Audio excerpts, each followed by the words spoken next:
when we have clear, for example, potato and other mixture. If we can say all the brachot. So again, when you have potato with what? Mixed with what? Mixture with, for example, potatoes, fish, tomatoes, olives. We can we say all the brachas needed, or one is enough?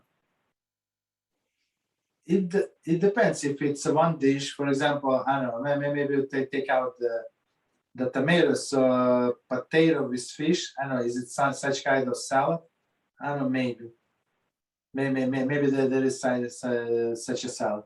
So we're going to learn later on. So in some cases, yes, you say one bracha on a majority, right? But in some cases, so if you like fish better and fish is minority, right? So you say on a fish. So we're going to get into details, but it's not so straightforward.